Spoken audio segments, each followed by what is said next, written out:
গৰুটো যে কুৰবানী নিদিলেও হয় সেই কথাটো আমি আপোনাৰ পৰাই জানিছো আৰু আপোনাৰ পৰা গম পায়ে মই ভিডিঅ' এটা প্ৰস্তুত কৰিছিলো কিন্তু মোৰ ভিডিঅ' প্ৰস্তুত কৰাৰ উদ্দেশ্যটো কিন্তু একদম ভাল আছিল আমি যাতে মিলা প্ৰীতিয়ে থাকো আমাৰ যাতে দন হাই কাজিয়া নহওক কিন্তু বস্তুটো একাংশই এতিয়া বেয়া ৰূপ এটা দি দিছে হয় মানে বুজি পাইছে তো এটা বেয়া ৰূপলৈ লৈ গৈছে এতিয়া মানে কি কব ইছলামত চাওক এই কথাষাৰ ইছলামত নাই গৰু কুৰবানী দিব লাগিব বুলি তেনেকুৱা কোনো ধৰণৰ নিয়ম নাই মানে বাধ্যতামূলক নহয় আপুনি ছাগলী ভেড়া মহ আদি আপুনি কুৰবানী দিব পাৰিব কুৰবানী ইম্পৰ্টেন্ট হয় গৰু ইম্পৰ্টেন্ট নহয় ইছলামত আপুনি বুজি পাইছেনে কুৰবানী ইম্পৰ্টেন্ট হয়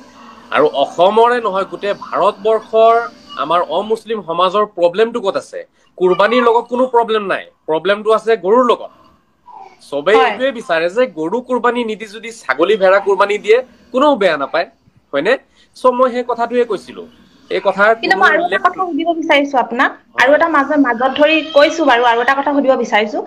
আজিলৈকে মই অসমত এনেকুৱা কোনো ব্যক্তি দেখা নাই যিজনে নিজৰ ধৰ্মটোক ছচিয়েল মিডিয়াত নিজৰ ধৰ্মটো এগেইনষ্টত কথা কৈছে প্ৰথম আপোনাকে মই দেখা পালো এনেকুৱা মানুহ মানে কিয় আপুনি নিজৰ ধৰ্মটোক বেয়া পায় নে সদায় আমাৰ হিন্দু মুছলিমৰ মাজত দনহাই কাজিয়া লাগি থকাটো আপুনি বিচাৰে নে মিলিজুলি থকাটো বিচাৰে আপোনাৰ উদ্দেশ্যটো কি আচলতে মিছ ৰুবি এইটো এটা ভাল কোৱেশ্চন গুড কোৱেশ্চন মই থ্যাংক ইউ জনাব বিচাৰিম আপোনাক এই বিষয়ে আচলতে কথা হৈছে কি জানে নাই ইয়াত নিজৰ ধৰ্ম বুলি কোনো কথা নাই আত্মসমালোচনা যেতিয়ালৈকে আপুনি আত্মসমালোচনা কৰিব নিশিকিব বা আত্মসমালোচনাক আপুনি মৰ্যাদা নিদিব তেতিয়ালৈকে আপুনি কেতিয়াও শুদ্ধ ৰাস্তাত আহিব নোৱাৰিব মানুহেতো পৰ সমালোচনা সদায় কৰি থাকে বেলেগৰ বেয়াবোৰটো সদায় আপুনি দেখিব পাৰিব কিন্তু নিজৰ গাত কিখিনি ভুল আছে সেইখিনি আগতে আপুনি চাব লাগিব আৰু যিজন ব্যক্তিয়ে নিজৰ ভুলখিনি দাঙি ধৰিব পাৰে নহয় আগতে তেওঁ সদায় সফল হ'ব পাৰে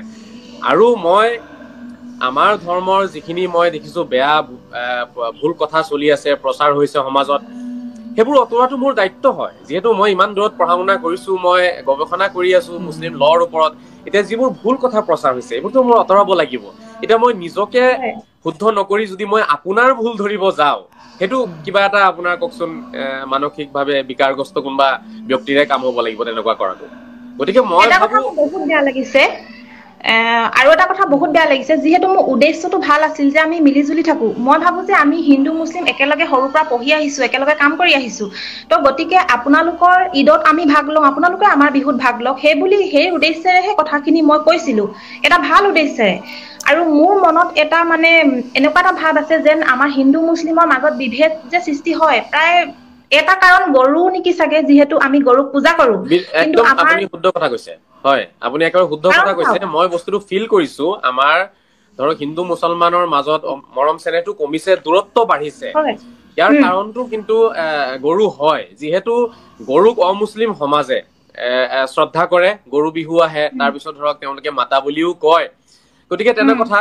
সেইকাৰণে যেতিয়া আপুনি এটা চাওক আপুনি এটা বস্তু যদি পছন্দ নকৰে আপোনাৰ সন্মুখতে সেই কামটো যদি মই কৰি থাকো বা আপোনাৰ চকুৰ আৰতে যদি মই কামটো কৰো আপুনিতো কথাষাৰ গম পাব খবৰটো পোৱাৰ পিছত আপোনাৰ মোৰ প্ৰতি মৰম কমি যাব হয়নে কিন্তু আপুনি যিটো কাম পছন্দ নকৰে সেই কামটো যদি ময়ো নকৰো তেতিয়াহ'লে আপুনি লাগিলে মোৰ সন্মুখত নাথাককে তথাপিও দূৰৰে পৰা আপুনি এবাৰ হলেও ক'ব যে নহয় মানুহজনে কামটো নাই কৰা তাৰমানে মোক তেওঁ শ্ৰদ্ধা জনাইছে সন্মান কৰিছে তো মৰম চেনেহ তেনেকেই বাঢ়ে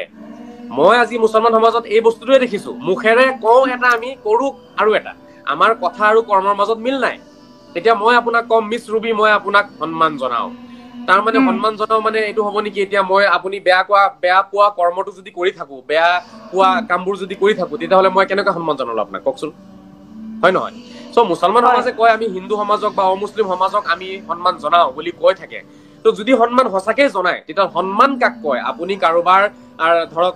আবেগ কাৰোবাৰ চিন্তাধাৰা কাৰোবাৰ ধৰ্মীয় যিবোৰ প্ৰথা আছে সেই গোটেইখিনিক আমি সন্মান জনালেহে সন্মান জনোৱা হ'ব গতিকে যদি সঁচাকে আমি হিন্দু সমাজক সন্মান জনালোহেঁতেন তেতিয়াহ'লে আমি তেওঁলোকক আঘাত নিদিলোহেঁতেন প্ৰথমটো কথা দ্বিতীয়টো কথা ঈদ বুলিলে কি বুজায় ঈদ হৈছে এটা ফেষ্টিভেল এটা উৎসৱ এটা আনন্দৰ পৰিৱেশ গঢ়ি তুলিব লাগে যদি আমি কেইজন মানে বহি পেলাই আপোনাৰ গৰু এটা কাটি খাই পেলাওঁ তাতে যদি আমি ঈদ বুলি ভাবো সেইটোতো ঈদ হোৱা নাই ঈদ মানে সবেই একেলগে বহি এসাঁজ খানা খাব লাগে মই ভাবো হয় এতিয়া মেইন কথাটো হ'ল আৰু এটা কথা সুধো মই আপোনাক আৰু এটা প্ৰশ্ন যিহেতু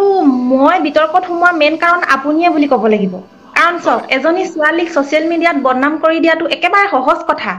কাৰণ মোৰ ভিডিঅ'টোত বিতৰ্কিত ভিডিঅ'বোৰত মই কোৱা ভাল শব্দখিনি কিন্তু কোনেও উচ্চাৰণ কৰা নাই।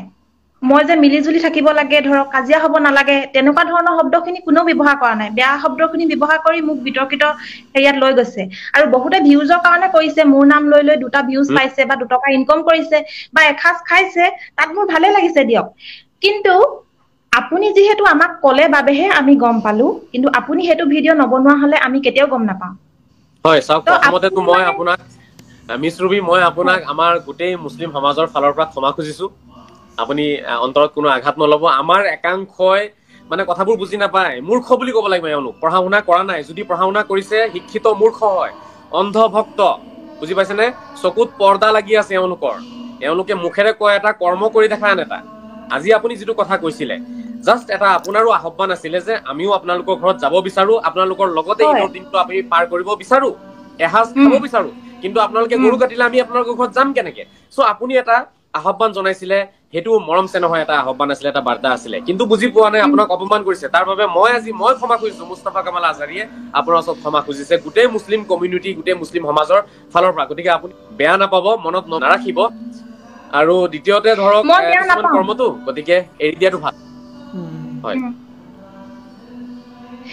বেয়া মই নাই পোৱা, কাৰণ এটা কথাতে বেয়া লাগিছে, কাৰণ মই এটা ভাল উদ্দেশ্য লৈ কৈছিলো মিলিজুলি থাকিম বুলি, কিন্তু মানে বিষয়বস্তুটো বেয়া কৰি পেলালে যিহেতু। আৰু এতিয়া মোৰ আপোনাৰ এতিয়া কি কৰিব, এই যে আপুনি যিজন ল'ৰাৰ নাম ক'লে, ৰুবুল নামৰ, এই তেনেকুৱা কিছুমান আছে, বুজিছেনে? তেওঁলোকে কাম নাইতো, একো কাম কাজ নাই, সেইবোৰ কৰি থাকে। ভাল বাৰ্তা দিব লাগে। আজি আপুনি যিটো কথা উঠাইছে, সেই কথাষাৰ যদি মুছলমান সমাজৰ ডেকা সমাজে যদি উঠালেহেঁতেন, তেতিয়াহ'লে এই প্ৰথাটো মানে বন্ধ হৈ গ'লহেঁতেন। আৰু আমাৰ অসমত এইবোৰ কোনো ধৰণৰ দাংগা ফাচাদ হাই কাজিয়া নহ'লেহেঁতেন। কিছুদিন মানে পিছে দেখা যায় যে গৰুৰ বিষয় লৈ পেলাই, গৌ হত্যাক লৈ পেলাই বিভিন্ন ধৰণৰ আন্দোলন হয়, কথা বতৰা হয়, সেইবোৰ নহ'লেহেঁতেন। আমি নাখালেই হয় বস্তুটো, সেইটোতো খাব লাগিব বুলি কোনো কথা নাই। গতিকে আমাৰ একাংশ মোল্লা, মই শব্দটো আপুনি শুনিছে চাগে, মোল্লা, মুছলিম সমাজক গাইড কৰি আছে মোল্লাই। মোল্লাসকলে সত্য কথাখিনি নকয় কিন্তু মিছ ৰুবি, ধৰ্মগুৰুৰ ভুল হয়। যিকোনো ধৰ্ম এটা